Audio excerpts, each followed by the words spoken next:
అప్పుడప్పుడు చూడండి, మన కుటుంబాల్లో కూడా మనం ఎదుగుతుంటే చాలా మంది ఓర్చుకోలేరు.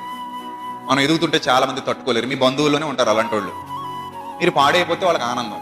అదేం జబ్బో మరి నాకు తెలియదు. అయినా ఒక మాట చెప్తానండి, మనోడు బాగుంటే కదండి మన కష్టకాలంలో ఏదైనా రూపాయి ఇమ్మంటే ఇస్తాడు.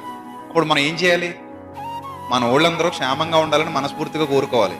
మన వాళ్ళందరూ ఆరోగ్యంగా ఉండాలి, ఆనందంగా ఉండాలి, ఎప్పటికీ 10 కాలాల పాటు వాళ్ళు బాగుండాలని కోరుకోవాలి. కానీ వాళ్ళు పాడైపోతే మనకి ఏమొస్తుందండి? దరిద్రం కాకపోతే ఎందుకు ఈ దారుణమైన ఆలోచన? ఎందుకు ఈ నీచమైన ఆలోచన? వాళ్ళు ఎదుగుతుంటే మనం కుళ్ళిపోవడం ఎందుకు? వాళ్ళు ఎదుగుతుంటే మనం అసూయతో ఉండడం ఎందుకు? వాళ్ళు ఎదుగుతుంటే మనం చూడలేకపోవడం ఎందుకు? 10 కాలాల పాటు వాళ్ళు బాగుంటేనే నాకు కష్టం వచ్చినప్పుడు నన్ను ఆదుకుంటారు వాళ్ళు. అందరూ బాగుండాలి, ఆ మనస్తత్వం ఉండాలి.